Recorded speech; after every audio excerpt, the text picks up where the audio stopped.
தேவைகளை அவர் சந்திக்கக்கூடியவராய் இருக்கிறார். ஆகையால் இந்த மாலை நேரத்திலும் நம்ம ஜெபசிந்தையோடு இருந்து கற்றுக்கொள்ளுகிற பாடங்களை நம்முடைய வாழ்க்கையில கடைபிடிக்க ஆண்டவருடைய கிருபையை நாம் நாடுவோம். அப்போஸ்தலர் 4ஆம் அதிகாரத்தை இன்னைக்கு நம்ம தியானிக்க போகிறோம். நீங்க எல்லாரும் பைபிள் திருப்பிக்கோங்க. அப்போஸ்தலர் நடபடிகள் 4ஆம் அதிகாரம். அப்போஸ்தலர் நடபடிகள் 2ஆம் அதிகாரத்திலே எருசலேமிலே சபை ஆரம்பமானது என்பதை நாம் அறிந்திருக்கிறோம். சபைக்கு ஒரு பிறந்த தேதி கொடுக்க வேண்டும் என்றால் பெந்தகோஸ்தே நாள். இயேசு கிறிஸ்து உயிர் தெழுந்த பிறகு 50வது நாளில் சபை ஆரம்பமானது. எங்கே ஆரம்பமானது? எருசலேமில். அப்படி எருசலேமில் ஆரம்பமான அந்த ஆதி திருச்சபை படிப்படியாக கிறிஸ்துவின் சாயல்ல விசுவாசிகள் வளர்ந்து கொண்டே வருகிறார்கள். அவர்கள் ஒற்றுமையாய் இருந்து ஊழியத்தை நிறைவேற்றுகிறார்கள், வரங்களை பயன்படுத்துகிறார்கள், ஊழியத்தை செய்கிறார்கள். குறிப்பாக 3ஆம் அதிகாரத்துல அங்கே பேதுருவும் யோவானும் அங்கே தேவாலயத்திற்குள் நுழையும் போது அந்த சப்பானியை அவர்கள் சந்தித்து அந்த அற்புத சுகத்தை கர்த்தர் அவர்கள் மூலமாய் அந்த சப்பானிக்கு கொடுக்க, அதன் மூலமாய் ஜனங்கள் ஓடி வந்து சாலமோன் மண்டபத்துல பேதுரு கொடுக்கிற அந்த செய்தியை அவர்கள் கேட்கிறார்கள். கடந்த வாரத்திலே நாம் இதை சிந்தித்தோம். அந்த செய்தியை அவர்கள் கேட்டார்கள்.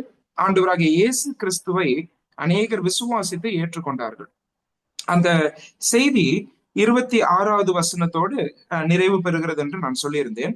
அந்த கடைசி வசனத்தோடு இப்போ 4வது அதிகாரத்துல பார்க்கும்போது அந்த முதல் வசனத்துல நாம் இப்படி வாசிக்கிறோம். நான் 1-7 வசனங்களை வாசிச்சிடுறேன். அந்த 7 வசனங்களை வாசிச்சுட்டு அதுக்கு பிறகு சில விஷயங்களை நம்ம அதுல இருந்து சிந்திக்கலாம். அப்போ சில brother, I can help you in reading. Okay அக்கா, எஸ்.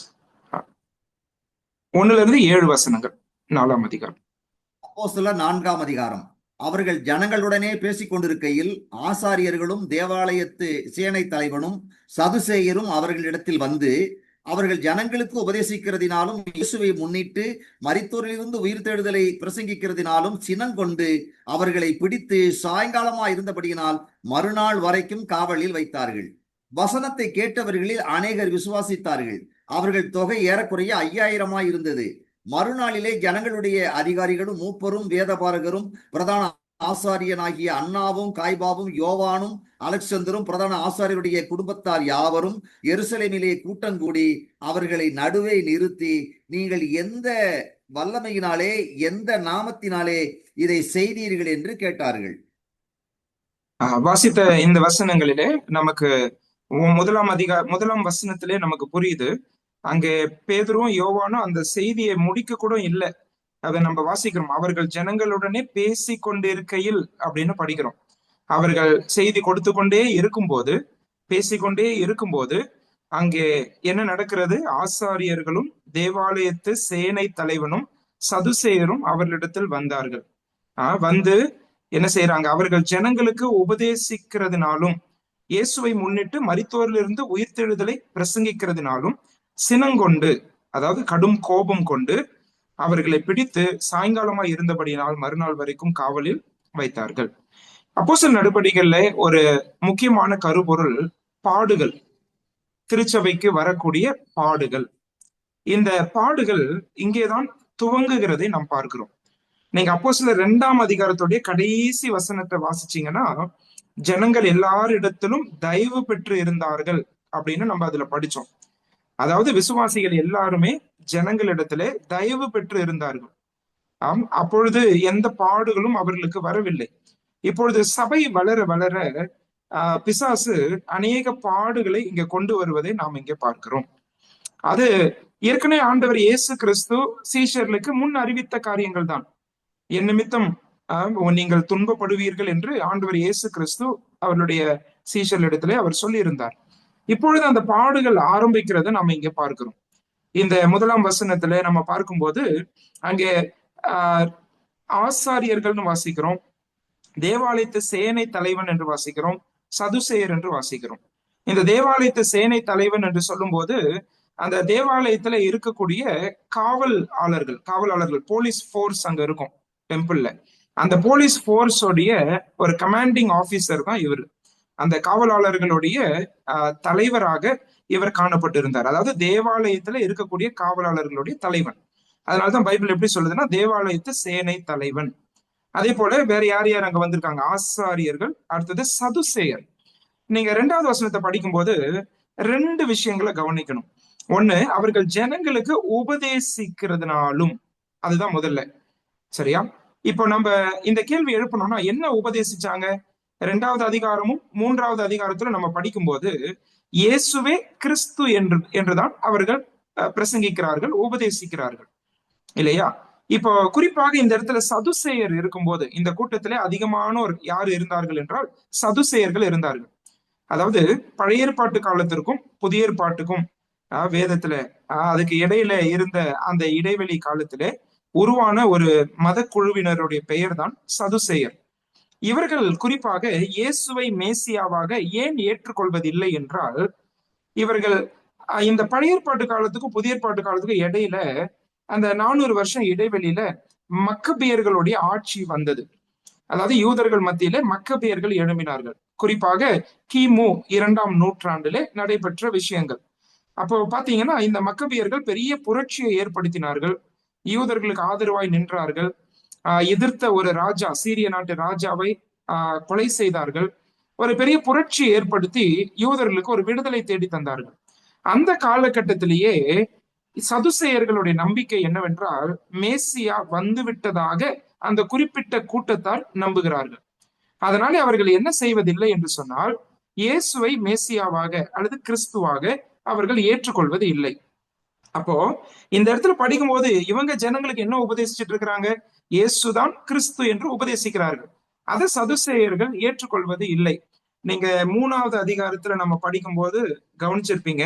19வது வசனத்துல பாருங்க, 3:19, ஆனபடியினாலே கர்த்தருடைய சன்னிதானத்திலிருந்து இளைப்பாறுதலின் காலங்கள் வரும்படிக்கும் முன்னே குறிக்கப்பட்ட இயேசு கிறிஸ்துவை அவர் உங்களிடத்தில் அனுப்பும்படிக்கும். சரியா? அப்ப இந்த வசனம் எல்லாம் படிக்கும்போது இந்த இயேசுவே கிறிஸ்து என்றும் அவர் வரப்போகிறார், ராஜ்யத்தை ஸ்தாபிக்க போகிறார், அதாவது யூதர்கள் எதிர்பார்த்த கிறிஸ்துவானவர் இயேசுவே என்பதை மிக தெளிவாக இங்க பிரசங்கித்துக் கொண்டு இருக்கிறார்கள். இதெல்லாம் கேட்ட சதுசேயர்கள் அவர்கள் சினம் கொள்ளுகிறார்கள், அதாவது கோபம் அடைகிறார்கள். ஏன்னா இதை அவங்க ஏற்றுக்கொள்ள முடியாது. அடுத்தது 4ஆம் அதிகாரத்துடைய 2வது வசனத்துல பாத்தீங்கன்னா, இயேசுவை முன்னிட்டு மரித்தோரிலிருந்து உயிர்த்தெழுதலை பிரசங்கிக்கிறதுனாலும் அப்படின்னு படிக்கிறோம். இந்த உயிர்த்தெழுதலையும் சதுசேயர்கள் ஏற்றுக்கொள்ள மாட்டார்கள். நீங்க அப்போஸ்தலர் நடவடிக்கைகள் 23ஆம் அதிகாரத்துக்கு வந்தீங்கன்னா, அந்த 23ஆம் அதிகாரத்துல அதனுடைய 6வது வசனத்துல பாத்தீங்கன்னா, அப்போஸ்தலர் 23 6வது வசனத்துல அதுல இப்படி வாசிக்கிறோம். அதாவது சதுசேயர் ஒரு பங்கும், அதாவது பின்பு அவர்களில் சதுசேயர் ஒரு பங்கும் பரிசேயர் ஒரு பங்குமாய் இருக்கிறார்கள் என்று பவுல் அறிந்து, சகோதரரே, நான் பரிசேயனும் பரிசேயனுடைய மகனுமாய் இருக்கிறேன். மரித்தோருடைய உயிர்த்தெழுதலை பற்றிய நம்பிக்கையை குறித்து நான் நியாயம் விசாரிக்கப்படுகிறேன் என்று ஆலோசனை சங்கத்திலே சத்தமிட்டு சொன்னான். அவன் இப்படி சொன்ன போது பரிசேயரும் சதுசேயரும் வாக்குவாதம் உண்டாகி, அவங்க 2 பேருக்கும், பரிசேயருக்கும் சதுசேயருக்கும் வாக்குவாதம் உண்டாயிற்று. கூட்டம் 2ஆக பிரிந்தது. என்னத்தினால் என்றால், 8வது வசனம் பாருங்க, சதுசேயர் உயிர்த்தெழுதல் இல்லை என்றும் தேவ தூதனும் ஆவியும் இல்லை என்றும் சொல்லுகிறார்கள். பரிசேயரோ அவை 2ம் உண்டென்று ஒப்புக்கொள்ளுகிறார்கள். இது ஒருவேளை நமக்கு தெரிஞ்ச விஷயமா இருக்கலாம். சதுசேயருடைய ஒரு நம்பிக்கை, அவர்கள் மரித்தோரின் உயிர்த்தெழுதல் இல்லை என்று சாதிக்கிறவர்கள், இல்லை என்று போதிக்கிறவர்கள். அப்ப இங்க நம்ம பார்க்கும்போது 4ஆம் அதிகாரத்துடைய 2வது வசனத்துல இவங்களுடைய செய்தியினுடைய சாரம்சம் என்னவா இருந்தது? இயேசு கிறிஸ்து உயிர்த்தெழுந்தார் என்பதுதான் இவர்களுடைய செய்தியின் சாரம்சமா இருந்தது. அது சதுசேயரால ஏற்றுக்கொள்ள முடியல. சரியா? இவங்க சொன்ன இந்த 2 விஷயங்கள் நாம கவனிக்கணும். 4ஆம் அதிகாரத்துடைய 2வது வசனம் படிக்கும்போது இந்த 2 விஷயங்களுமே சதுசேயர் ஏற்றுக்கொள்வதில்லை. அதாவது இயேசுவை கிறிஸ்துவாக அவர்கள் ஏற்றுக்கொள்வதில்லை. 2வது, மரித்தோரின் உயிர்த்தெழுதல், அதையும் அவர்கள் நம்புவதில்லை. இங்க இவங்க என்ன சாதிக்கிறாங்க? இயேசு கிறிஸ்து தான் உயிர்த்தெழுந்தார். பழைய ஏற்பாட்டிலிருந்து அநேக வசனங்களை மேற்கோள் காண்பித்து இயேசு கிறிஸ்து உயிர்த்தெழுந்தார் என்பதை தான் மையமாக வைத்து அப்போஸ்தலர்கள் போதிக்கிறார்கள்.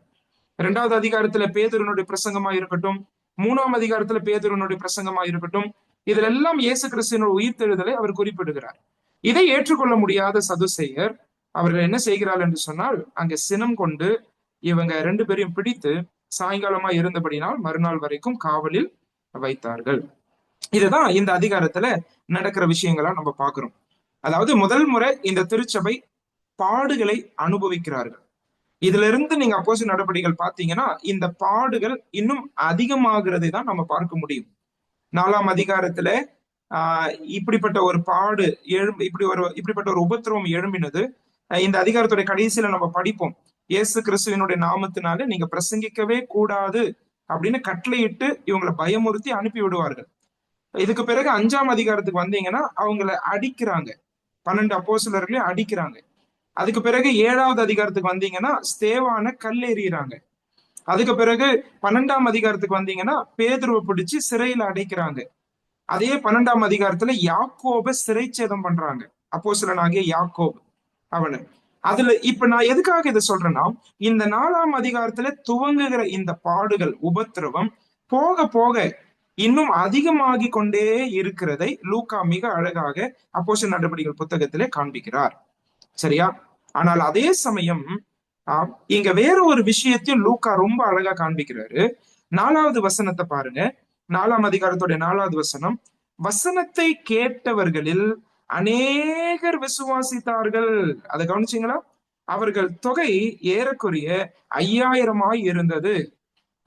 வாசித்த இந்த வசனம் ஒரு கர்த்தருடைய பெரிதான வல்லமையை நிரூபிக்கிற ஒரு வசனம்.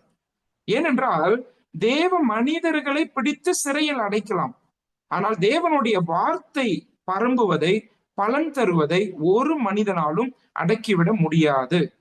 இதை நல்லா நம்ம மனசுல வச்சுக்கணும். எந்த காலகட்டமா இருந்தாலும் சரி, சபையினுடைய வரலாறு நீங்க எடுத்து பார்க்கும்போது ஆதி திருச்சபையில் துவங்கின இந்த பாடுகள் சபை வரலாறுல இன்னும் அதிகமாகி கொண்டேதான் வந்தது. அநேகர் இரத்த சாட்சியாய் மரித்தார்கள், அநேகர் சிறையில் அடைக்கப்பட்டார்கள். இன்றைக்கும் நம்முடைய நாட்டிலே கூட வட இந்தியாவுக்கெல்லாம் போகும்போது அநேகர் சிறையில இருக்கிறார்கள். அப்படிப்பட்ட பாடுகள் அதிகமாகி கொண்டுதான் இருக்கிறது, உபத்திரவங்கள் அதிகரிக்கிறது. தேவனுடைய பிள்ளைகளை, மனிதர்களை சிறையில் அடைக்கலாம், ஆனால் தேவனுடைய வார்த்தையை சிறையில் அடைக்க முடியாது. அது ரொம்ப அழகா லூக்கா இங்க என்ன செய்திருக்கிறாருன்னா, இந்த 3வது வசனத்தை நிறுத்திட்டு 4வது வசனத்துல இடையில இந்த வசனத்தை அப்படியே சொருகுன மாதிரி இருக்குது. நீங்க அதை பாத்தீங்கன்னா, ஏன்னா 3வது வசனத்துல காவலில் வைத்தார்கள்னு படிக்கிறோம். அதோட 5வது வசனம் அதோட தொடர்ச்சி மாதிரி வருது பாருங்க. மறுநாளிலே ஜனங்களுடைய அதிகாரிகளும் மூப்பரும் வேத பாரகரும், இல்லையா? So verse 5 is the continuation of verse 3. அப்ப இதை படிக்கும் போது நீங்க நல்லா கூர்ந்து கவனிச்சீங்கன்னா 4வது வசனத்துல இடையில போட்ட மாதிரி இருக்குது, இல்லையா? It looks like a parenthesis. இடையில ஒரு பிராக்கெட் வசனம் மாதிரி கொடுத்திருக்கிறார். அதை லூக்கா எழுதுனதுக்கு ஒரு காரணம் உண்டு. அந்த காரணத்தை தான் நான் உங்களுக்கு இப்ப சொல்லிட்டு இருக்கிறேன். ஆண்டவருடைய பிள்ளைகளை, தேவனுடைய தாசர்களை சிறையில் அடைக்கலாம், ஆனால் தேவனுடைய வார்த்தையை சிறையில் அடைக்க முடியாது. ஆண்டவருடைய வசனம் நிச்சயமாய் பரம்பும், அவருடைய சுவிசேஷம் பலன் தரும், அநேகர் ரட்சிக்கப்படுவார்கள், திருச்சபைகள் உருவாகும். ஆண்டவர் இயேசு கிறிஸ்து சொன்னது போல, இந்த கல்லின் மேல் என்னுடைய சபையை கட்டுவேன், பாதாளத்தின் வாசல்கள் அதை மேற்கொள்ளாது என்று சொன்னார். பாதாளத்தின் வாசல்கள் அதை மேற்கொள்ள முடியாது. நீங்க சபை வரலாறுல எடுத்து பார்க்கும்போது எங்கெல்லாம் பாடுகள் அதிகரித்ததோ அங்கெல்லாம் திருச்சபைகளுடைய எண்ணிக்கையும் அதிகரித்தது, விசுவாசிகளுடைய தொகையும் அதிகரித்தது, வசனம் பரம்பி பலன் கொடுத்தது. சுவிசேஷமே அறிவிக்கப்படாத இடங்களுக்கெல்லாம் சுவிசேஷம் அறிவிக்க அநேக அருட்பணியாளர்கள் சென்றார்கள். இன்றைக்கும் இதுதான் உண்மை, இதுதான் யதார்த்தம். அப்ப இந்த இடத்துல ரொம்ப அழகா இத லூக்கா அப்படி கொண்டு நிறுத்துறாரு. இந்த தீம் ஆஃப் சஃபரிங் அதை ஒரு பக்கம் கொண்டு வர்றாரு, ஆனா அதே சமயம் இன்னொரு பக்கம் அநேகர் ரட்சிக்கப்படுவதும் அங்கே லூக்கா அழகா எடுத்து காண்பிக்கிறார். இத வேற ஒரு கோணத்திலே நான் சிந்திக்கிறேன். ஒண்ணு, தனிப்பட்ட யூதர்கள் ரட்சிக்கப்படுகிறார்கள், ஆனால் அதோடைய மறுபக்கம் யூத நாட்டினர் தொடர்ந்து எதிர்த்து கொண்டே இருக்கிறார்கள். இதையும் கொஞ்சம் நம்ம கவனிக்கணும். ஏன்னா இந்த 2ஆம் அதிகாரம், 3ஆம் அதிகாரம், 4ஆம் அதிகாரம்லாம் பார்க்கும்போது நிறைய தனிப்பட்ட யூதர்கள் ரட்சிக்கப்படுகிறார்கள். இங்கேயும் யூதர்கள் தான் ரட்சிக்கப்படுகிறார்கள். There were individual Jews who got saved. இயேசு கிறிஸ்துவினுடைய ஊழியத்தின் போதும் அதுதானே நடந்தது. அநேக யூதர்கள், தனிப்பட்ட யூதர்கள் ரட்சிக்கப்பட்டார்கள். ஆனால் எதிர்ப்பு எங்க வருது பாருங்க. எதிர்ப்பு அதிகாரிகள் கிட்ட இருந்து வருகிறது. நீங்க 1வது வசனத்துல வாசிக்கும் போது ஆசாரியர்கள், தேவாலயத்து சேனை தலைவன் சதுசேயர்னு படிக்கிறோம். 5வது வசனத்துக்கு வந்தீங்கன்னா அங்கே அதிகாரிகள், மூப்பர்கள், வேத பாரகர்னு படிக்கிறோம். 6வது வசனத்துக்கு வந்தீங்கன்னா பிரதான ஆசாரியனாகிய அண்ணா, காய்பா, யோவான், அலெக்சந்தர், பிரதான ஆசாரியருடைய குடும்பத்தார் அப்படின்னு படிக்கிறோம். ஏறத்தாழ 11 குழுவினரை குறித்து பேசுகிறார். சில தனிப்பட்ட நபர்கள், சில குழுவினர், எல்லாரையும் சேர்த்து பார்க்கும்போது இங்க 11 கேட்டகரி கொண்டு வர்றார். இத்தனை பேரையும் நம்ம எடுத்து பார்க்கும்போது இவங்க எல்லாம் அதிகாரிகள். இவங்க மட்டும் இயேசுதான் கிறிஸ்து என்று ஏற்றுக்கொள்வார்களானால் யூத நாட்டினரே கிறிஸ்துவை அங்கீகரிக்கிறதாக அர்த்தம். ஆனால் இங்க லூக்கா இன்னொரு விஷயத்தை அவர் காமிச்சிட்டே போவார். he will expand this theme. போக போக இந்த அப்போஸ்தலர் நடவடிக்கைகள்ல இந்த கருப்பொருளையும் அவர் அப்படியே காமிச்சிட்டே வருவார். என்னன்னா யூத நாட்டினர் எப்படி வசனத்தை எதிர்க்கிறார்கள், எப்படி இயேசு எங்களுக்கு வேண்டாம் என்று மறுதளிக்கிறார்கள், இந்த இயேசுவை கிறிஸ்துவாக அவர்கள் ஏற்றுக்கொள்ளாமல் இருக்கிறார்கள், அதை ஒரு பக்கம் அவர் காண்பிப்பார். ஆனால் அதே சமயம் தனிப்பட்ட யூதர்களில் அநேகர் என்ன செய்யறாங்க, ரட்சிக்கப்படுறாங்க. 2ஆம் அதிகாரத்துல 3000 வாசிச்சோம், இப்ப எத்தனை வாசிக்கிறோம்? 5000 வாசிக்கிறோம் இல்லையா? இதெல்லாம் சாதாரண தொகை கிடையாது. அப்ப வசனத்தை அதிகமாய் கர்த்தர் மகிமைப்படுத்தினார், கேட்டவர்கள் ரட்சிக்கப்பட்டார்கள். ஆண்டவருடைய கிரியை நாம் அங்கே பார்க்கிறோம். பாருங்க, அந்த ஆவிக்குரிய யுத்தத்தை உங்களுடைய விசுவாச கண்களால பார்க்க முடியுதா? ஆண்டவருக்கும் சாத்தானுக்கும் நடக்கிற அந்த ஆவிக்குரிய யுத்தம். ஒரு பக்கம் அவன் சுவிசேஷம் போகக்கூடாதுன்னு சொல்லி கொண்டு வரக்கூடிய தடைகள் இல்லையா, தேவதாசர்களுக்கு அவன் கொண்டு வரக்கூடிய உபத்திரவங்கள், இதெல்லாம் ஒரு பக்கம் சாத்தான் இடத்துல இருந்து வந்தாலும் ஆண்டவர் அவர் சாத்தானை விட பெரியவர் என்பதை அவர் நிரூபித்து அவர் காண்பிக்கக்கூடியவராய் இருக்கிறார். ஒவ்வொரு காலகட்டத்திலும் ஆண்டவர் அவர் சர்வ வல்லமை உள்ள தேவன், அவர் செய்ய நினைத்தது தடைபடாது என்பதை மிக அழகாக அவர் காண்பித்துக் கொண்டு வருகிறார். இதுதான் முதல் 7 வசனங்களை நம்ம புரிஞ்சுக்கிறோம். எதிர்ப்பு வருதா அப்படின்னு கேட்டா நிச்சயம் வருது. எதிர்ப்பு வருமா இன்னைக்கும் அப்படின்னு கேட்டா நிச்சயம் வரும். சுவிசேஷத்தை எடுத்தாலே எதிர்ப்புகள் வரும். இயேசுன்ற பெயரை கேட்டாலே பிசாசுக்கு எரியும். அது நிச்சயமா அந்த எதிர்ப்புகள் வரதான் செய்யும். ஆனால் இந்த இன்னொரு பக்கம் நம்ம பார்க்கும்போது ஆண்டவர் தன்னுடைய வேலையை அவர் செய்து கொண்டிருக்கிறார். அந்த கிரியைகள் ஓயாது. ஆண்டவர் யார் என்பதை அவர் நிரூபிக்கிறார். கடினமான இடங்களில் ஆண்டவருடைய திருநாமம் அதிகமாய் மகிமைப்படுவதை இன்றைக்கும் கண்ணார நம்ம பார்த்து கொண்டு இருக்கிறோம்.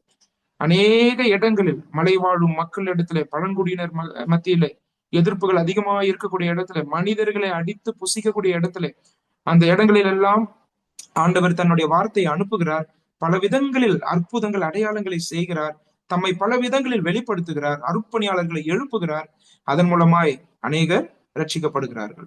இதை நம்ம இந்த இடத்துல பாக்குறோம். சரி, இப்படி பேதுருவையும் யோவானையும் என்ன செய்யறாங்கன்னா பிடித்து அவங்க என்ன பண்றாங்க, அன்னைக்கு சாயந்தரம் ட்ரையல் வைக்க மாட்டாங்க. அதனால கொண்டு போய் அவங்க சிறையில அடைச்சு அதுக்கு அடுத்த நாள் அவங்க எல்லாரும் வந்து கூடுறாங்க. இவங்க எல்லாரும் இப்ப கூடியிருக்கிறாங்க. இதை லூக்கா இங்க காண்பிக்கிறதுக்கு இன்னொரு காரணம் உண்டு. என்னன்னா யூத நாடே கூடி வந்த மாதிரி இருக்குது.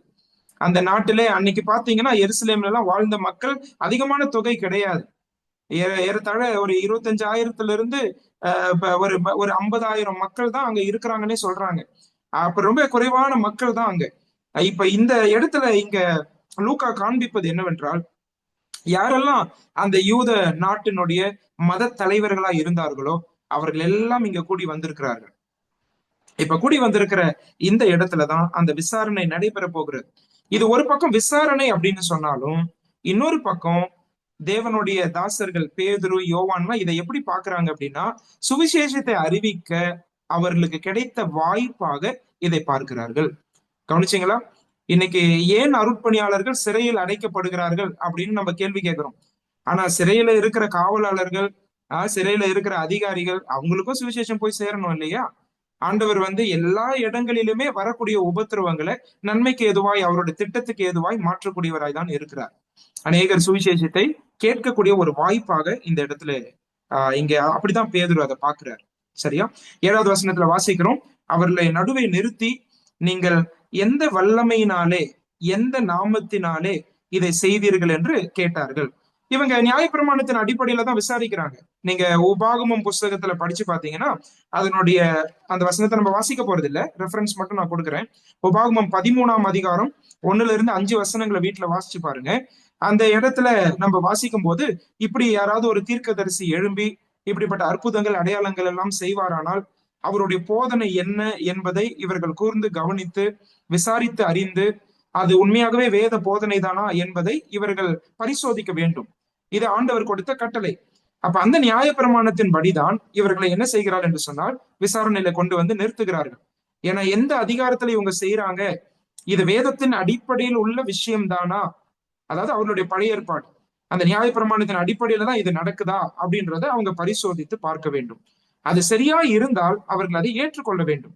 அப்படி சரி இல்லை என்று சொன்னால் அதை ஏற்றுக்கொள்ள கூடாது, அவர்களை தண்டிக்க வேண்டும் என்று சொல்லி நியாயப்பிரமாணத்திலே நம்ம வாசிக்க முடியும். சரியா? அந்த அடிப்படையில இவங்க என்ன செய்யறாங்க, இங்க கொண்டு வந்து நிறுத்துறாங்க. இது ஒரு பக்கம் நியாயப்பிரமாணத்தின் அடிப்படையில விசாரணை நடந்தாலும், இன்னொரு பக்கம் நான் ஏற்கனவே சொன்னது போல சதுசேயருடைய அந்த கொள்கைகளுக்கு விரோதமா இவர்கள் பேசும்போது அதை ஏற்றுக்கொள்ள முடியாத சதுசேயர் அவர்கள் கோபமாகி எரிச்சலாகி சினம் கொண்டு அவங்க என்ன செய்யறாங்கன்னா இந்த அப்போஸ்தலர்களை தண்டித்தே ஆக வேண்டும் என்கிற அந்த எண்ணத்தோடும் கூட இவர்களை இங்க கொண்டு வந்து நிறுத்துகிறார்கள். சோ இதுல ஒரு பக்கம் பாலிடிக்ஸும் இருக்குது, இன்னொரு பக்கம் பாத்தீங்கன்னா வேத பிரமாணத்தின்படி விசாரிப்பும் இதுல இருக்கிறது. இது ரெண்டுமே இந்த இடத்துல நடக்கிறத நம்ம பாக்குறோம். ஆனா ஆண்டவருடைய பார்வை எப்படி அப்படின்னு கேட்டீங்கன்னா, இது இவங்களுக்கு சுவிசேஷம் போய் சேருவதற்கு ஒரு வாய்ப்பு, அவ்வளவுதான். அப்படிதான் நம்ம காரியங்களை பார்க்கணும். ரட்சிக்கப்பட்ட விசுவாசிகள் நம்ம வாழ்க்கையில நடைபெறுகிற எந்த சம்பவங்களா இருந்தாலும், எப்படிப்பட்ட சூழ்நிலைகளா இருந்தாலும் அதை தேவ பார்வையில் பார்க்க வேண்டும், அதை நித்திய கண்ணோட்டத்தோடு பார்க்க வேண்டும்.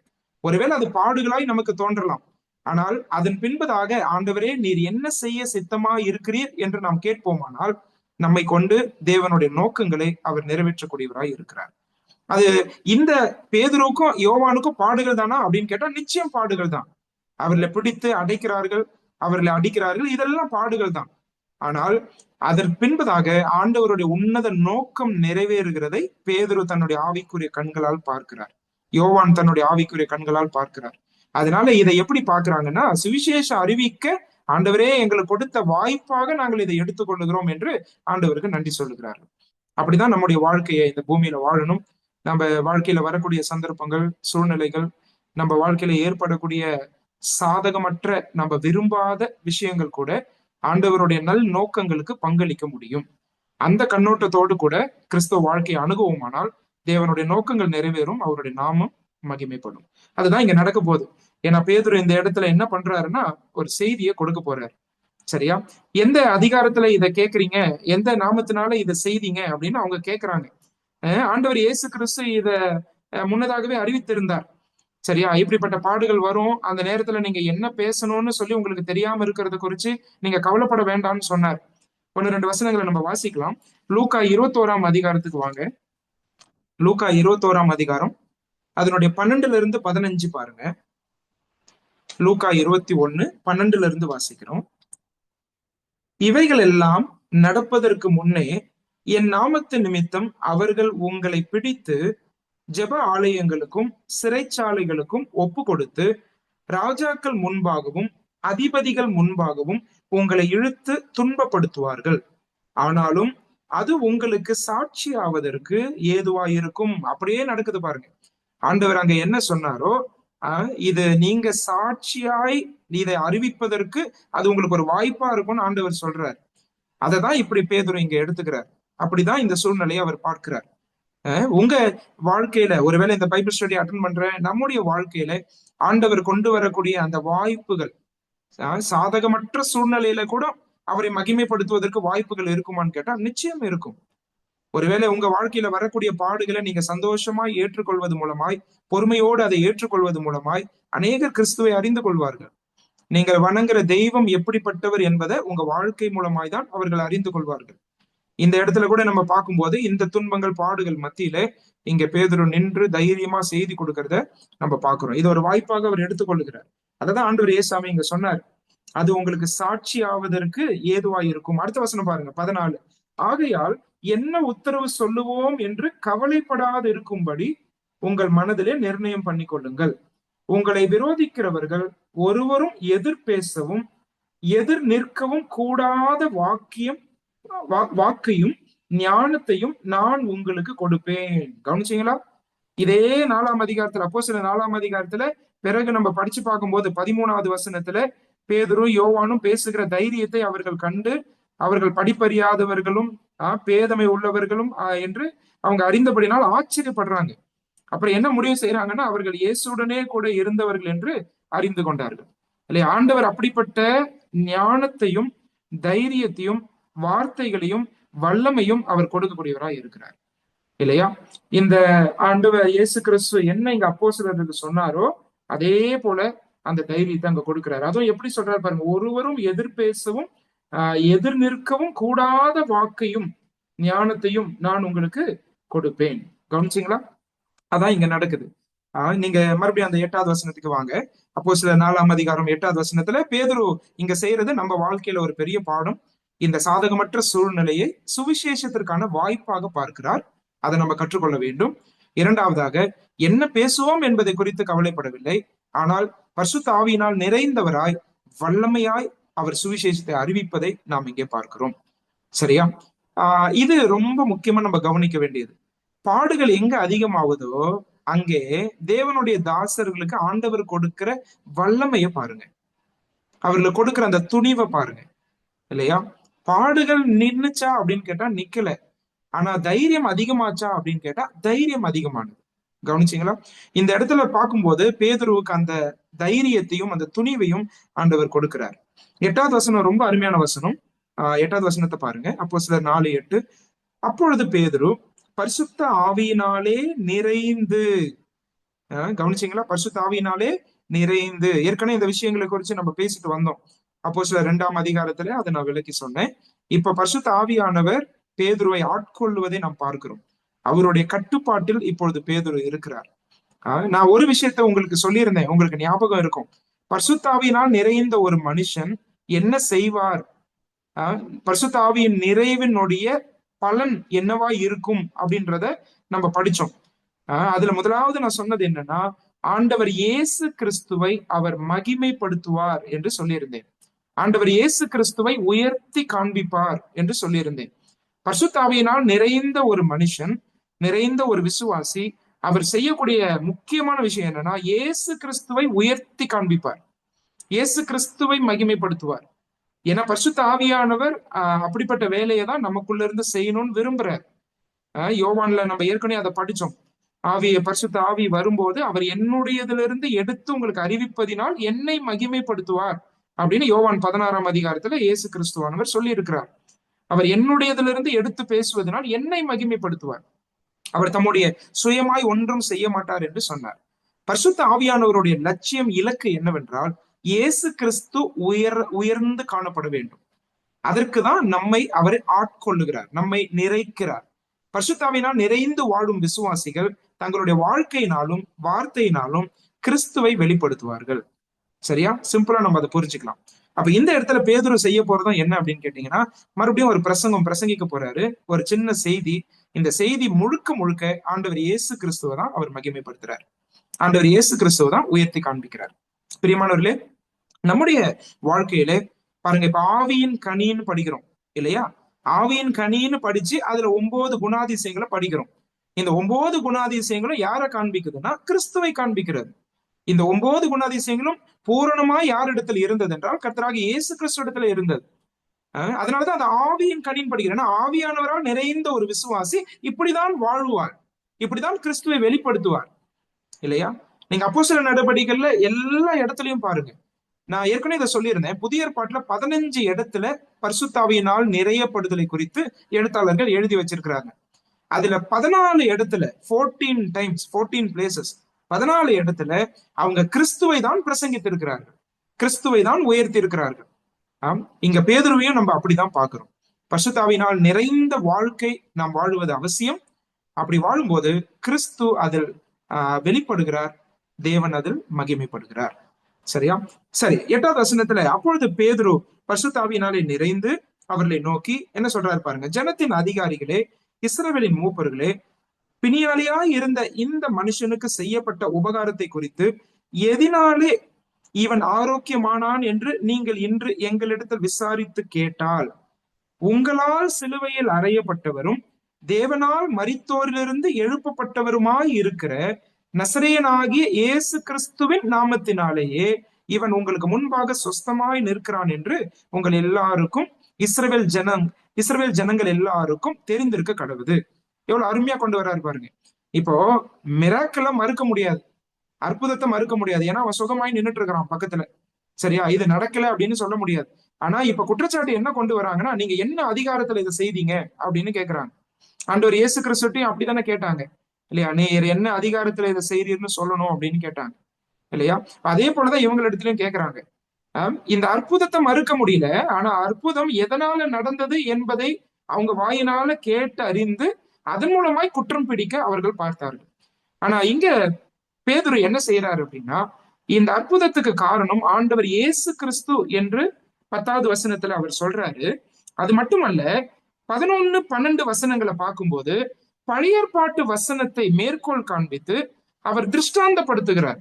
ஏன்னா நான் ஏற்கனவே சொல்லியிருந்தேன், இவங்களுக்கு என்ன தேவை அப்படின்னா, ஒரு அற்புதத்தை ஒருவர் செய்யறாருன்னு சொன்னா அந்த அற்புதத்தை நிகழ்த்தினவர் அவர் சொல்லக்கூடிய காரியங்கள் எதனாலே அதை செய்தார் என்று அவர் விளக்கி சொல்லும் போது அது வேதத்தின் அடிப்படையில் இருந்தால் அவர்களை என்ன செய்ய முடியாதுன்னா தண்டிக்க முடியாது. சரியா? இப்ப பேதுரு ரொம்ப அழகா இந்த யூதர்களுக்கு என்ன காண்பிக்கிறார்னா, சங்கீதம் 118 இருந்து மேற்கோள் காண்பிக்கிறார். நீங்க அந்த வசனத்தை பாருங்க. 11வது வசனத்துல பார்க்கிறோம், வீடு கட்டுகிறவர்கள் ஆகிய உங்களால் அற்பமாய் எண்ணப்பட்ட அவரே மூளைக்கு தலைக்கல்லானவர். அதை கவனிச்சிங்களா? சங்கீதம் 118 வசனம் 22. அந்த வசனத்தை எடுத்துதான் இந்த இடத்துல கோட் பண்றார், மேற்கோள் காண்பிக்கிறார். சரியா? இந்த வசனம் எல்லாருக்கும் தெரியும் யூதர்களுக்கு, ஏன்னா அது மேசியாவை குறிப்பிடக்கூடிய வசனம், அது எல்லாருக்கும் தெரியும். சரியா? இப்ப அதை எடுத்து பேதுரு இங்க காண்பிக்கிறார். இப்ப இந்த சொஸ்தமான இந்த மனுஷன் யாரால சொஸ்தமானான்னு கேட்டீங்கன்னா, இயேசுவாலதான் சொஸ்தமானான், இயேசு கிறிஸ்துவின் நாமத்தினாலே. அப்ப இந்த இயேசு யார் என்பதை அவர் சொல்லும் போது சங்கீதம் 118 குறிப்பிடப்பட்டிருக்கிற, நீங்க யூத நாடாய் எதிர்பார்த்து கொண்டிருக்கிற அந்த மேசியா தான் இந்த இயேசுவானவர் என்பதை காண்பிக்கும் பொருட்டு அவர் இந்த வசனத்தை மேற்கோள் காண்பித்து அவர் என்ன செய்யறாருன்னா அதை நிரூபிக்கிறார். சரியா? இதுல 2 அர்த்தங்கள் உண்டு. இந்த மூளைக்கல் பத்தி நம்ம படிக்கும் போது சபைக்கு அஸ்திபார கல்லாகவும் கர்த்தராகிய இயேசு கிறிஸ்துவை நம்ம பார்க்க முடியும். அந்த அஸ்திபார கல், முதலாவது வைக்கப்படுகிற கல்லை நாம் மூளைக்கல் என்று சொல்ல முடியும். ஆனால் அதே சமயம் யூத நாட்டினரை குறித்து நம்ம பார்க்கும்போது அவர்களுடைய திட்டங்களை நிறைவேற்றுகிற அல்லது முடித்து வைக்கிற ஒரு முடிவு கல்லாகவும் இந்த தலைக்கல்லை நம்ம பார்க்க முடியும். இங்கிலீஷ்ல corner stone and cap stone அப்படின்னு சொல்லுவாங்க. இந்த 2த்துக்கும் வித்தியாசம் உண்டு. முதலாவது வைக்கப்படுகிற அந்த அஸ்திபார கல், சரியா, அது மூளைக்கல் என்று நம்ம சொல்ல முடியும். இன்னொரு பக்கம் கடைசியா வைக்கப்படுகிற ஒரு கல்லும் கூட, நீங்க இந்த பிரமிட் எல்லாம் போய் பாத்தீங்கன்னா அந்த மேல இருக்கிற கல் ரொம்ப முக்கியமானது. சரியா? அதை எடுத்தீங்கன்னா நீங்க பில்டிங்கே நிக்காது. அதான் கேப் ஸ்டோன் சொல்லுவாங்க. இப்ப இதை ஆவிக்குரிய விதத்துல நம்ம சிந்திக்கும் போது சபையினுடைய அஸ்திபாரமாய் கர்த்தராகிய இயேசு கிறிஸ்து இருக்கிறார். 1 கொரிந்தியர் 3ஆம் அதிகாரத்துல பவுல் அழகா சொல்றார், போடப்பட்டிருக்கிற இந்த அஸ்திபாரத்தை தவிர வேற எந்த அஸ்திபாரமும் யாராலையும் போட முடியாது அப்படின்னு சொல்றார். அந்த அஸ்திபாரம் கர்த்தராகிய இயேசு கிறிஸ்து இல்லையா? இந்த கல்லின் மேல் என் சபையை கட்டுவேன், ரொம்ப அழகா சொன்னார். அப்ப சபையினுடைய அஸ்திபாரம் கர்த்தராகிய இயேசு கிறிஸ்து. ஆனா அதே சமயம் யூத நாட்டினருடைய பார்வையிலிருந்து பார்க்கும்போது அவர்களுடைய திட்டங்களை முடித்து வைக்க இந்த மேசியாவானவர் இயேசு கிறிஸ்துவானவர் மீண்டும் இந்த பூமிக்கு வருவார். சரியா? இப்பொழுது சபையின் மீது ஆண்டவருடைய கவனம் இருக்கிறது.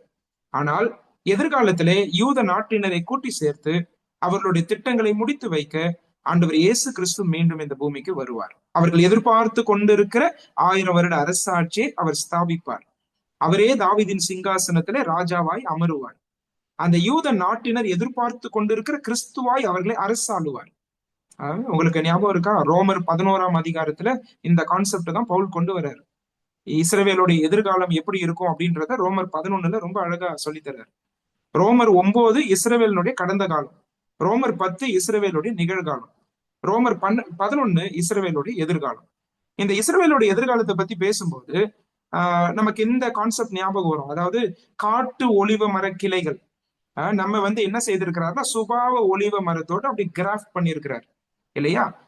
அது நமக்கு கிடைச்ச பெரிய கிருபை அப்படின்னு பவுல் சொல்றார். அதனால புறஜாதிகளாகிய நாம எந்த விதத்துல மேன்மை பாராட்டக்கூடாது அப்படின்னு சொல்றார். இன்னைக்கு நமக்கு இந்த கிருபை கிடைச்சிருக்கு, அதுல நீங்க நம்ம பெருமை கொள்ளக்கூடாது. ஏன்னா ஆண்டவர் என்ன செய்ய போறாருன்னு அந்த 11வது வசன அதிகாரத்துல சொல்றாருன்னா, இஸ்ரவேலர் எல்லாம் ரட்சிக்கப்படுவார்கள், அவர்கள் ரட்சிக்கப்படக்கூடிய ஒரு நாள் வரப்போகிறது என்பதை ரொம்ப அழகா பவுல் அங்கே காண்பிக்கிறார். அப்படின்னா அவர்களுக்கு ஒரு எதிர்காலம் உண்டு. உபத்திரவ காலத்திலும் அவர்கள் கூட்டி சேர்க்கப்பட்டு அதில் அநேகர் ரட்சிக்கப்படுவார்கள். யூத நாட்டினராய் இந்த கிறிஸ்துவை அவர்கள் அழைக்கும் போது ஆண்டவர் இயேசு கிறிஸ்து இந்த பூமிக்கு வருவார்.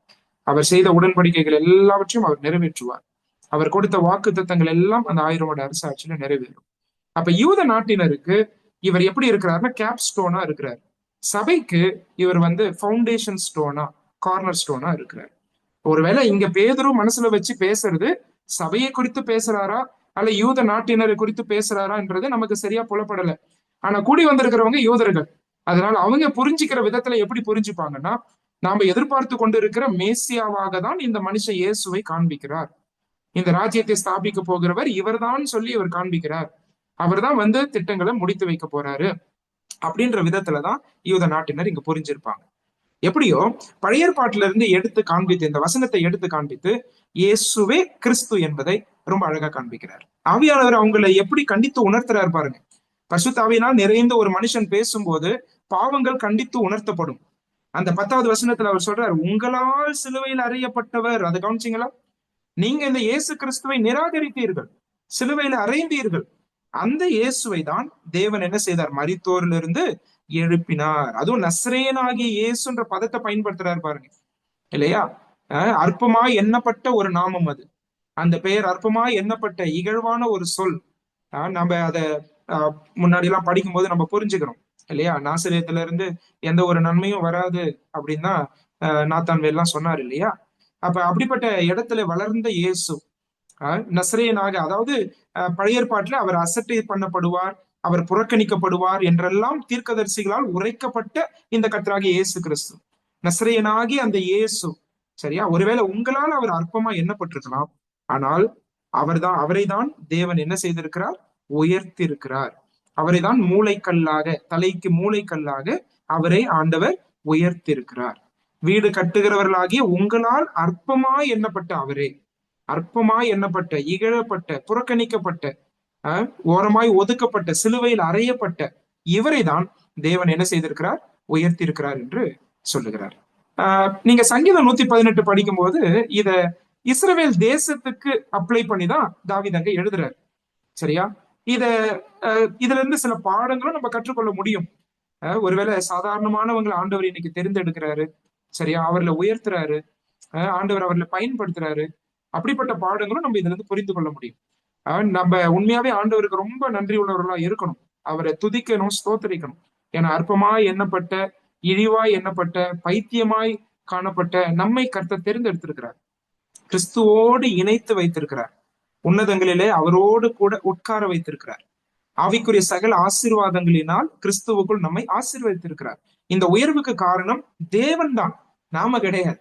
ஆண்டவர் நம்மை தெரிந்தெடுக்கிறார் என்று சொன்னால் நாம் யார் என்கிற அடிப்படையில் அல்ல, ஆனால் தேவன் யார் என்கிற அடிப்படையில் தான் நம்மை தெரிந்தெடுக்கிறார். தேவன் யார் என்கிற அடிப்படையில் தான் இந்த பூமியில நம்மை ரட்சிக்கிறார். அது அவருடைய கிருபை. அந்த கிருபையினால் நாம் ரட்சிக்கப்பட்டோம், உயர்த்தப்பட்டோம், கிறிஸ்துவோடு இணைக்கப்பட்டோம்.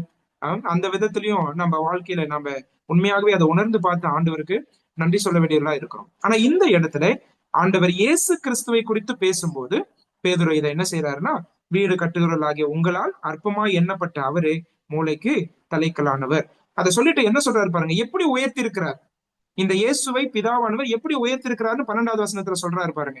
அவராலே அன்றி வேறு ஒருவராலும் ரட்சிப்பு இல்லை. கவனிச்சீங்களா? எப்படி உயர்த்தி இருக்கிறார் அப்படின்னா, இந்த பூமியில எந்த ஒரு மனுஷன் ரட்சிக்கப்படனாலும் இயேசு கிறிஸ்து நாமம் அல்லாது வேறு ஒரு நாமம் கட்டளையிடப்படவில்லை. ரொம்ப அழகா சொல்றார், நாம் ரட்சிக்கப்படும்படிக்கு வானத்தின் கீழெங்கும் மனுஷர்களுக்குள்ளே அவருடைய நாமமே அல்லாமல் வேறு ஒரு நாமம் கட்டளையிடப்படவும் இல்லை. ஆண்டவர் இயேசு கிறிஸ்து ஒருவரால மட்டும்தான் ஒரு நபர் ரட்சிக்கப்பட முடியும். கிறிஸ்தவ மதம் ஒரு மனிதனை ரட்சிக்காது. நாம் ஒருவேளை சில மனிதர்களை நம்பி இந்த பூமியில வாழலாம், அவர்கள் நம்மை ரட்சிக்க முடியாது. ஆத்மாவில் இருக்கக்கூடிய பாவங்களை கழுவுவதற்கு, பாவ கரையை நீக்குவதற்கு, பாவ விமோச்சனத்தை நாம் பெறுவதற்கு இயேசு கிறிஸ்து ஒருவர் தான் சிலுவையில உயர்த்தப்பட்டவராய் இருக்கிறார். பூமியின் எல்லையெங்கும் உள்ளவர்களே அவரை நோக்கி பார்க்க வேண்டும், அப்பொழுது ரட்சிக்கப்படுவீர்கள். இந்த பூமியிலே வாழக்கூடிய ஒவ்வொரு மனிதனும் ஆண்டவர் இயேசு கிறிஸ்துவை விசுவாசிக்கும் போது என்னன்னு விசுவாசிக்கணும்? நம்ம ஏற்கனவே படிச்சோம் இல்லையா? எப்படிப்பட்ட விசுவாசத்தை வேதம் சொல்லி தருது? இந்த இயேசு கிறிஸ்து ஒருவரால மட்டும்தான் என்னுடைய பாவங்களை மன்னிக்க முடியும் என்கிற நிலைமையிலே அவரை ஏற்றுக்கொள்பவர்கள், அவரை நம்புகிறவர்கள் யாராய் இருந்தாலும் அவர்கள் ரட்சிக்கப்படுகிறார்கள். பூமியிலே நம்முடைய பாவங்களை மன்னிக்க மனுஷகுமாரனுக்கு அதிகாரம் உண்டு. ஆண்டவர் இயேசு கிறிஸ்து அதனாலேதான் சிலுவையிலே நம்முடைய பாவங்களுக்கு வர வேண்டிய தண்டனையை அவர் மீது ஏற்றுக்கொண்டு நமக்காக ரத்தம் சிந்தி மரித்தார். 3ஆம் நாளில் அவர் உயிரோடு கூட எழுந்தார். வேத வாக்கியங்களின்படி மரித்தார், வேத வாக்கியங்களின்படி உயிர்த்தெழுந்தார். இந்த ஆண்டவர் இயேசு கிறிஸ்துவை இரட்சகராக தேவன் உயர்த்தி இருக்கிறார். அவரை உயர்த்தப்பட்ட கொம்பாக, நம்முடைய இரட்சணிய கொம்பாக இயேசு கிறிஸ்து காணப்படுகிறார். அவரை நோக்கி பார்க்கிறவர்கள் பிழைக்கிறார்கள், அவரை விசுவாசித்து ஏற்றுக்கொள்பவர்கள் ரட்சிக்கப்படுகிறார்கள். ரொம்ப அழகா இங்க பேதுரு என்ன செய்யறாருன்னா, அவரை உயர்த்தி காண்பிக்கிறார். பேதுரு யோவான் அவரை உயர்த்தி இவராலதான் ரட்சிப்பு என்று சொல்லி மிக அழகாக காண்பிக்கிறார். சரி, அடுத்தது 13வது வசனத்துல இது வரைக்கும் இவங்க பேசினாங்க. இதுக்கப்புறம் இதனுடைய பதில், இதுக்கு என்ன மறுமொழி நடக்குது, அதுக்கு பிறகு என்ன விளைவு நடக்குது அப்படின்றத லூக்கா எழுதி வச்சிருக்கிறார். 13வது வசனத்துல இருந்து பாருங்க. பேதுரும் யோவானும் பேசுகிற தைரியத்தை அவர்கள் கண்டு அவர்கள் படிப்பறியாதவர்கள் என்றும் பேதமை உள்ளவர்கள் என்றும் அறிந்தபடியினால் ஆச்சரியப்பட்டு அவர்கள் இயேசுடனே கூட இருந்தவர்கள் என்றும் அறிந்து கொண்டார்கள். கவனிச்சிங்களா? ஏற்கனவே இந்த வசனத்தை நம்ம படிச்சோம். அவங்க படிப்பறிவு இல்லாதவங்க தான், பேதமை உள்ளவங்க தான். ஆனா நான் சொல்றதை நல்லா கவனிங்க, பழைய ஏற்பாட தெரியாதவங்களா இருக்கல. இப்ப பாருங்க, பரிசுத்த ஆவியானவர் ஒரு மனிதனை பயன்படுத்தணும், ஒரு மனிதனை கொண்டு பேசணும் அப்படின்னு சொன்னா வேத வசனம் அவருக்குள்ள இருக்கணும். வேத வசனத்தை எடுத்துதான் ஆவியானவர் பேசுவார். எத்தனை வசனங்களை மேற்கோள் காட்டுறாங்க பாருங்க. படிப்பறிவு இல்லாதவங்க தான், ஆனா சங்கீதம் 118 22வது வசனம் தெரியாமையா இருந்தாங்க? படிப்பறிவு இல்லாதவங்க தான், ஆனா 3வது அதிகாரத்தை பாருங்க, எத்தனை வசனங்களை காண்பிக்கிறாங்க. மோசே சொன்ன அந்த தீர்க்க தரிசனம், என்னை போன்ற ஒருவரை உங்க சகோதரர் உங்க நடுவில் இருந்து அவர் எழும்ப பண்ணுவார், உபாகமத்திலிருந்து அந்த வசனத்தை எடுத்து மேற்கோள் காட்டினார் இல்லையா? எத்தனையோ வசனங்கள் இப்படி சொல்றாரு. அந்த வசனங்களே அறிந்திருந்தார்கள். சரியா? இது ரொம்ப முக்கியங்க. நம்ம வாழ்க்கையில வசனங்கள் நம்முடைய இருதயத்துல இருக்கும் போதுதான், வசனங்களை படிக்கும் போதுதான், அதை இருதயத்துல நம்ம வைக்கும் போதுதான் ஆவியானவர் என்ன பண்ணுவார்னா வசனத்தை கொண்டு அவர் கிரியை செய்வார். வேத வசனம் தான் அவர் எடுக்கக்கூடிய ஆயுதம். அதனால எப்போதும் நம்ம பைபிள் படிச்சுக்கிட்டே இருக்கணும். வேத வசனத்தை நம்ம மனப்பாடம் பண்ணணும், வேத வசனத்தை இருதயத்துல வைக்கணும். ஆவியானவர் உங்களை கொண்டு கிரியைகளை நடப்பிக்கணும்னு சொன்னா அதுக்கு வசனம் அவசியம். நீங்க ஒருத்தரை பாக்குறீங்களா, அவங்களுக்கு கொடுக்கக்கூடிய ஆலோசனை, அவர்களை கண்டித்து உணர்த்துற காரியங்கள், அவர்களை ஆறுதல் படுத்துற விஷயங்கள் எது வேணாலும் இருக்கட்டும், எல்லாமே வசனத்தின் அடிப்படையில தான் இருக்கணும். வசனத்தின் அடிப்படையில தான் நம்முடைய ஊழியங்கள் இருக்கணும். அப்படி இருக்கும்போது அதுலதான் கர்த்தருடைய நோக்கங்கள் நிச்சயமாய் நிறைவேறும். அப்ப இந்த இடத்துல இதை நம்ம புரிஞ்சுக்கிறோம். ஒருவேளை இன்னைக்கும் நம்ம நிறைய பேர் அப்படி சொல்ல முடியும் இல்லையா? படிப்பறிவு இல்லாதவங்க, கொஞ்சம் 2ஆம் வகுப்பு 3ஆம் வகுப்பு, எங்க சபையில ஒருத்தர் 2வது தான் படிச்சிருக்கிறார். ஆனா பாத்தீங்கன்னா இன்னைக்கு செய்தி எல்லாம் கொடுக்குறாரு எங்க சபையில. வேத வசனத்தை நல்லா கருத்தா பேசக்கூடிய ஒரு சகோதரன். ஆனா இது படிப்பறிவு இல்லாதவங்களா, பேதமை உள்ளவர்களா அவங்க இருந்தாலும் இயேசு கிறிஸ்துவோடு கூட இருந்து அவங்க கத்துக்கிட்டாங்க, வேத வசனத்தை ஆராய்ந்து பார்த்தாங்க, வசனங்களை மனசுல வச்சாங்க. இப்ப ஆவியானவர் என்ன செய்யறாருன்னா ஆச்சரியப்படக்கூடிய வகையில, மனிதர்களும் ஆச்சரியப்படக்கூடிய வகையில ஆவியானவர் அந்த வசனத்தை கொண்டு கிரியை செய்கிறார். இயேசு கிறிஸ்துவோடு இருக்கக்கூடிய அனுபவம் உங்க வாழ்க்கையில இருக்கிறதா? இன்றைக்கு அவரோடு கூட இருந்தீங்களா? அவரை நீங்க தரிசிச்சீங்களா? அவருடைய மகிமையை பார்த்தீங்களா? வேதத்தை எடுத்து உட்காரும் போதெல்லாம் ஆண்டவர் உங்களோடு பேசுகிறாரா? அவருடைய குரலை தினமும் கேட்கிறீர்களா? ரொம்ப முக்கியமானது. ஒருவேளை பைபிள் ஸ்டடி கேட்டு நம்ம ஏதோ கத்துக்கிட்டோம்னு அதோட திருப்தி ஆயிடாதீங்க. பைபிள் ஸ்டடி எல்லாம் எதுக்கு அப்படின்னு கேட்டா, நீங்க ஆண்டவரோடு உட்கார்றதுக்கு உங்களுக்கு கிடைக்கக்கூடிய ஒரு உற்சாகம், அவ்வளவுதான். ஞாயிற்றுக்கிழமை நீங்க சபைக்கு வரீங்க, ஒரே ஒரு செய்தியை கேட்கறீங்கன்னா அந்த வாரம் முழுக்க அது போதுமா அப்படின்னு கேட்டா போதாது. ஆனா அது எதுக்கு அப்படின்னா, நம்ம இன்னும் ஆண்டவரை அறிகிற அறிவுல வளர்றதுக்கு, அவருடைய சமூகத்துல உட்கார்றதுக்கு, அவரை நேசிக்கிறதுக்கு நமக்கு கிடைக்கக்கூடிய ஒரு தூண்டுதல், அவ்வளவுதான். அந்த உற்சாகத்தை நம்ம எடுத்துட்டு ஒவ்வொரு நாளும் ஆண்டவரை நேசிக்கக்கூடியவர்களாய் அவரோடு கூட இருக்கக்கூடிய அனுபவங்கள் நம்முடைய வாழ்க்கையில தேவை. இயேசு கிறிஸ்து இந்த பூமியில இருக்கும் போதும் அவரோடு கூட இவங்க இருந்தாங்க. இப்ப அவர் பரமேறின பிறகும் இவங்க என்ன செய்யறாங்க? தேவனோடு அந்த நெருங்கிய ஐக்கியத்தை இவர்கள் வைத்துக் கொள்கிறார்கள். பிரியமானவர்களே, அப்போஸ்தலர்கள் ஏன் இந்த பூமியை அவர்கள் தலைகீழ திருப்புறவர்களாய் அவர்கள் செயல்பட முடிந்தது என்று சொன்னால், கர்த்தரோடு இருக்கக்கூடிய அனுபவங்கள் அவருடைய வாழ்க்கையில இருந்தது. அவங்க பிரசங்கம் ஒரு பக்கம் இருந்தாலும் அவர்களுடைய வாழ்க்கை வணையப்பட்டது. இயேசு கிறிஸ்துடைய நல்ல சீஷர்களாய் வாழ்ந்தார்கள். அவர்களுடைய வாழ்க்கையும் அவர்களுடைய பிரசங்கமும் முரண்பாடாய் இருக்கவில்லை. நம்ம வாழ்க்கையில இது ரொம்ப முக்கியம். இவங்க பிரசங்கிக்கிறத, இவங்க பேசுறதெல்லாம் பார்த்து இவங்க ஒண்ணு முடிவு பண்ணிட்டாங்க இந்த ஜனங்க, இவர்கள் இயேசுடனே கூட இருந்தவர்கள் இல்லையா? இதே போல ஒருத்தர் பேச கேட்டிருக்கிறோமேப்பா, அவர் இப்படித்தானே தைரியமா பேசினாரு, இப்படித்தானே அவர் வல்லமை நிறைந்தவரா கிருபை நிறைந்தவரா பேசினாரு, அதே போல இவங்க பேசுறாங்களே இல்லையா? அததான் இவங்க இங்க சொல்றாங்க. ஓகே, 14வது வசனம் பாருங்க. சொஸ்தமாக்கப்பட்ட மனுஷன் அவர்கள் அருகே நிற்கிறதை கண்டபடியால் எதிர்பேச அவர்களுக்கு இடம் இல்லாது இருந்தது. இப்ப ஒன்னும் எதிர்த்து பேச முடியாது. ஏன்னா அந்த மனுஷன் சொஸ்தமாகி நிற்கிறான். நான் ஏற்கனவே சொன்னது போல இந்த அற்புதம் நடக்கலன்னு சொல்ல முடியாது.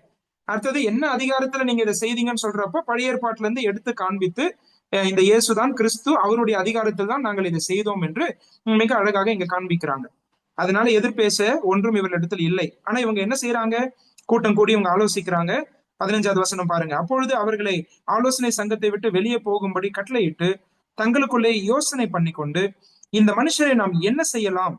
எருசலேமில் வாசம் பண்ணுகிற எல்லாருக்கும் தெரிந்திருக்கிறபடி வெளியரங்கமான அற்புதம் இவர்களால் செய்யப்பட்டதே, அதை நாம் இல்லை என்று சொல்லக்கூடாது. அந்த அற்புதம் நடக்கலன்னு மறுக்க முடியாது, அதை அவங்க ஒத்துக்கிறாங்க. ஆகிலும் 17வது வசனம் பாருங்க. இது அதிகமாய் ஜனத்துக்குள்ளே பரம்பாதபடிக்கு இது முதல் ஒருவரோடும் இந்த நாமத்தை குறித்து பேசக்கூடாது என்று அவர்களை உறுதியாய் பயமுறுத்த வேண்டும் என்று சொல்லிக்கொண்டு அவர்களை அழைத்து இயேசுவின் நாமத்தை குறித்து எவ்வளவும் பேசவும் போதிக்கவும் கூடாது என்று அவர்களுக்கு கட்டளையிட்டார்கள். இததான் இவங்க செய்யறாங்க. ஏன்னா இது இன்னும் பரம்புகிறதை இவங்க பாக்குறாங்க இல்லையா? எருசலேம்ல ஆரம்பித்த அந்த சபை கொஞ்சம் கொஞ்சமாக வளர்ச்சி அடைகிறது. ஆண்டவர் இயேசு கிறிஸ்து பரலோக ராஜ்யத்தை பத்தி சொன்னார் இல்லையா? ஒரு சின்ன கடுகு விதைக்கு அதை ஒப்பிட்டார். அந்த கடுகு விதை ரொம்ப சின்னதுதான், ஆனா அது முளைத்து எழும்பி ஒரு பெரிய மரம் ஆயிற்று அப்படின்னு சொன்னார் இல்லையா? அந்த அந்த மாதிரி இந்த தேவனுடைய காரியங்கள் இங்க விருத்தி அடைகிறது. திருச்சபையினுடைய அந்த வளர்ச்சியை பாக்குறோம். அந்த வளர்ச்சி கொஞ்சம் கொஞ்சமா வர வர என்ன நடக்குது இங்க அப்படின்னா, இவங்களுக்கு பயம் ஏற்படுகிறது. இவங்க எல்லாம் மத தலைவர்களா இருக்கிறார்கள். இங்க இருந்து யூத மதத்துல இருந்து இந்த கிறிஸ்தவத்துல போய் இவங்க எல்லாம் சேர்ந்துடுறாங்களே, கிறிஸ்துவ பின்பற்ற ஆரம்பிச்சுட்டாங்களே அப்படின்னு அவங்களுக்கு பயம் வருது. அதனால என்ன செய்யலாம்னு முடிவு பண்றாங்கன்னா, இவங்களை கூப்பிட்டு இவங்களை அதட்டி கட்டளையிட்டு இயேசுவின் நாமத்துல இவங்க பேசக்கூடாதுன்னு சொல்லி கட்டளை கொடுத்து அனுப்புவோம் அப்படின்னு முடிவு பண்ணிதான் அவங்களை வர வைக்கிறாங்க. அந்த கட்டளையை தான் இவங்க இங்க கொடுக்குறாங்க. ஆனா பேதுரு யோவான் கொடுத்த அந்த அந்த அந்த பதில் பாருங்க, அவங்க என்ன சொல்றாங்க பாருங்க. 19வது வசனத்துல பாருங்க. பேதுருவும் யோவானும் அவர்களுக்கு பிரதி உத்தரமாக, தேவனுக்கு செவி கொடுக்கிறதை பார்க்கிலும் உங்களுக்கு செவி கொடுக்கிறது தேவனுக்கு முன்பாக நியாயமாய் இருக்குமோ என்று நீங்களே நிதானித்து பாருங்கள். நாங்கள் கண்டவைகளையும் கேட்டவைகளையும் பேசாமல் இருக்க கூடாதே என்றார்கள். இதை கவனிச்சீங்களா? ரொம்ப அருமையான பதில் இல்லையா இது? பேதுரும் யோவானும் அவங்க முன்னாடி நின்னு அவங்க சரின்னு தலையாட்டிட்டு வரல. இயேசுவின் நாமத்துல நீங்க பேசக்கூடாதுன்னு சொல்றப்போ நாங்க பேச மாட்டோம்னு சொல்லிட்டு வரல. ஆனா அவங்க என்ன சொல்றாங்க? ரொம்ப அழகா இந்த இடத்துல சொல்றாங்க, தேவனுக்கு செவி கொடுக்கிறதை பார்க்கிலும் உங்களுக்கு செவி கொடுக்கிறது தேவனுக்கு முன்பாக நியாயமா இருக்குமோ. பாருங்க, கிறிஸ்தவ வாழ்க்கையில நம்ம புரிஞ்சுக்க வேண்டியது, இயேசு கிறிஸ்துவை எங்கேயுமே உங்க வாழ்க்கையில இறக்கிடாதீங்க.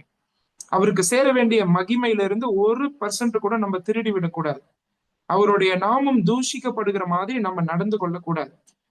இங்க பேதுரு யோவானும் இத குறிக்கோளா வச்சிருந்தாங்க வாழ்க்கையில. அவரை ஒரு துளியும் நம்ம இறக்க மாட்டோம், அவருக்கு கொடுக்க வேண்டிய அந்த ஸ்தானத்தை கொடுப்போம் இல்லையா? ரொம்ப அழகா இதுல சொல்றாங்க, நாங்க மனிதர்ல பிரியப்படுத்த மாட்டோம்பா, ஆண்டவர் தான் பிரியப்படுத்துவோம் அப்படின்னு சொல்றாங்க. எனக்கு சில வசனங்கள் ஞாபகம் வருது. நீங்க யோவான் சுவிசேஷம் 12வது அதிகாரத்துக்கு வந்தீங்கன்னா, யோவான் 12ஆம் அதிகாரம், இதையெல்லாம் பாருங்க. இந்த வசனத்தை ரொம்ப அருமையான சில வசனங்கள். யோவான் 12ஆம் அதிகாரத்துல 42வது வசனம் 43வது வசனத்துல இப்படி வாசிக்கிறோம். யோவான் 12:42-43 அது இப்படி வாசிக்கிறோம். ஆகிலும் அதிகாரிகளிலும் அநேகர் அவரிடத்தில் விசுவாசம் வைத்தார்கள், அப்படி இருந்தும் ஜெப ஆலயத்துக்கு புறம்பாக்கப்படாதபடி, அதை கவனிச்சீங்களா? ஜெப ஆலயத்துக்கு புறம்பாக்கப்படாதபடி பரிசேயர் நிமித்தம் அதை அறிக்கை பண்ணாதிருந்தார்கள். அநேக அதிகாரிகளும் ரட்சிக்கப்படுறாங்க, ஆனா இவங்க என்ன செய்யலையா? இயேசு கிறிஸ்துவ அறிக்கை செய்யல. சரியா?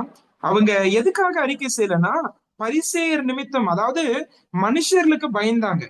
மனிதர்களுக்கு பயந்ததுனால அவங்க இயேசு கிறிஸ்துவை அறிக்கை பண்ணவில்லை. ஏன்னா அப்படி அறிக்கை பண்ணா என்ன நடக்கும்? இவங்க என்ன முடிவு பண்ணியிருந்தாங்க அப்படின்னா, ஜெப ஆலயத்தை விட்டு அவங்கள புறம்பாக்கிடுவாங்க. அந்த முடிவை தான் மத தலைவர்கள் எடுத்தார்கள். ஜெப ஆலயத்தை விட்டு இவங்களை தள்ளிடுவாங்க. உங்களுக்கு ஞாபகம் இருக்கு, அந்த பிறவி குருடன் அவனுடைய அப்பா அம்மாவும் இதே மாதிரிதான் நடந்துக்கிட்டாங்க. யார் மூலமா சுகம் கிடைச்சது அப்படின்னு கேட்கிறப்ப அவங்களுக்கு தெரியும், ஆனா அவங்க சொல்லல. அவன் தான் வயதானவனா இருக்கிறானே, அவங்கிட்டே கேளுங்க அப்படின்னு சொல்லிட்டாங்க. எதனால அப்படின்னா, அடுத்த வசனம் பாருங்க, 43ல வாசிக்கிறோம். அவர்கள் தேவனால் வருகிற மகிமையிலும் மனுஷரால் வரும் மகிமையை அதிகமாய் விரும்பினார்கள். கவனிச்சீங்களா? பிரியமானவர்களே, இவர்கள் விசுவாசித்தவர்கள். இதை நல்லா மனசுல வைக்கணும். இவர்கள் விசுவாசித்தவர்கள். அதிகாரிகளிலே நிறைய பேர் ரட்சிக்கப்பட்டிருக்கிறாங்க, விசுவாசித்தார்கள். ஆனா இயேசு கிறிஸ்துவை அறிக்கை செய்யாத ஒரு அந்தரங்கத்திலே வாழக்கூடிய சீஷர்களாய், விசுவாசிகளாய் இவர்கள் இருந்தார்கள். கவனிச்சீங்களா? அவங்களை பற்றி வேதம் சொல்லுகிறது, தேவனால் வரும் மகிமையிலும் மனுஷரால் வரும் மகிமையை அவங்க என்ன செய்தாங்க? விரும்பினார்கள். ஆனா பேதுரு யோவானோ இந்த இடத்துல அப்படி நடந்து கொள்ளவில்லை. அவங்க என்ன செய்யறாங்க? வாழக்கூடிய இந்த ஒரே வாழ்க்கையில கிடைக்கிற வாய்ப்புகளை பயன்படுத்தி ஆண்டவர் இயேசு கிறிஸ்துவை சமுதாயத்துல வெளிப்படுத்த எத்தனை எதிர்ப்புகள் வந்தாலும் அந்த இடத்துல நின்று ஆண்டவர் இயேசு கிறிஸ்துவை பறைசாற்றுகிறவர்களாய், இயேசு கிறிஸ்துவை உயர்த்தி காண்பிக்கிறவர்களாய், தேவனை மகிமைப்படுத்துகிறவர்களாய், மனுஷரால் வரும் மகிமையை காட்டிலும் தேவனால் வரும் மகிமையை விரும்பக்கூடியவர்களாய் அவர்கள் காணப்படுகிறார்கள். இல்லையா? அதுதான் இந்த இடத்துல நம்ம கத்துக்கிறோம். ஒருவேளை இந்த அதிகாரத்தை படிக்கும் போது அவரை விசுவாசிக்காதவர்கள் சிலரை நம்ம படிச்சோம் இல்லையா? சிலர் அவரை எதிர்க்கிறாங்க, விசுவாசிக்கல. ஒரு சிலர் அவரை விசுவாசிக்கிறாங்க. ஆனா மூணாவதாக ஒரு சிலர் அவரை விசுவாசித்து அவரை அறிவிக்கிறவர்களாய் இருக்கிறார்கள். இப்படி மூணாவும் நம்ம பிரிச்சு பார்க்கலாம். ஒருவேளை ரட்சிக்கப்பட்டவர்கள் அநேகர் நம்ம இந்த இடத்துல நம்ம இருக்கிறோம், நம்ம சபையில இருக்கிறோம். ஆனா அதே சமயம் ஆண்டவர் இயேசு கிறிஸ்துவை தைரியமாக அறிவிக்கக்கூடியவர்களாய் நம்ம இருக்கிறோமா? ஒருவேளை இதனால என்ன நடக்கும் அப்படின்றதெல்லாம் இவங்க அறிஞ்சிருக்கிறாங்க. அடிப்பாங்க, ஒருவேளை கொல்லுவாங்க, இதெல்லாம் நடக்கும். ஆனாலும் அவர்கள் தைரியமாய் ஆண்டவர் இயேசு கிறிஸ்துவை அறிவிக்கக்கூடியவர்களாய் இருக்கிறார்கள். அந்த பாடத்தை நம்ம இங்க கத்துக்கிறோம் இல்லையா? ஒரு பக்கம் பாடுகள் அதிகரித்தாலும் அந்த இடத்துல ஆண்டவர் இயேசு கிறிஸ்துவை ஒரு துளியும் இறக்காதபடிக்கு இவங்க அவரை உயர்த்துவதும் அவரை மகிமைப்படுத்துவதும் அவரை அறிவிக்கிறவர்களாய் இந்த அப்போஸ்தலர்கள் காணப்பட்டார்கள். நம்ம வாழ்க்கையில இதை கத்துப்போம். நம்ம இதோட கூட இன்னைக்கு நிறைவு செய்யலாம். இதுக்கு பிறகு அந்த சபையார் செய்யக்கூடிய ஜெபத்துல இருந்து அடுத்த வாரம் வரும்போது நம்ம படிக்கலாம். சில விஷயங்களை நம்ம கத்துட்டோம், அதெல்லாம் நம்ம மனசுல வைப்போம். ஆண்டவருடைய தாசர்களை சிறையில் அடைக்கலாம், ஆனா ஆண்டவருடைய வார்த்தையை சிறையில அடைக்க முடியாது. அது நிச்சயமாய் பரம்பும் பலன் கொடுக்கும். அதை நம்ம இந்த இடத்துல பார்த்தோம். அதே போல பரிசுத்தாவியினால் நிறைந்த விசுவாசிகள் கிறிஸ்துவை உயர்த்தி காண்பிப்பார்கள், வெளிப்படுத்துவார்கள், அறிவிப்பார்கள் என்று பார்த்தோம். அதே போல இவர்களுக்கு இருந்த அந்த கர்த்தரோடு உள்ள அந்த நெருக்கம் இவர்களுக்கு தைரியத்தை கொடுத்தது. நீங்க ஆண்டவர் இயேசு கிறிஸ்துவை நேசிக்க நேசிக்கதான் அந்த தைரியம் நம்முடைய வாழ்க்கையில கிடைக்கும். எந்த சூழ்நிலையா இருந்தாலும், எப்படிப்பட்ட சவால்கள் வந்தாலும் அதுல நம்ம கிறிஸ்துவை அறிவிக்கிறவர்களாய், வெளிப்படுத்துகிறவர்களாய், தைரியத்தோடு கூட நின்று அவரை உயர்த்தக்கூடியவர்களாய் நம்ம காணப்பட நிச்சயமாக முடியும். அப்படிப்பட்ட நிலைமையில நம்ம ஒப்பு கொடுப்போம். ஆண்டவரை நேசிக்கிறவர்களாய், பரிசுத்தாவியினால் நிறைந்த விசுவாசிகளாய் தொடர்ந்து அவரை உயர்த்துவோம், அவரை பறைசாற்றுவோம். அவருடைய நாமம் மகிமைப்படுவதாக. ஆமென்.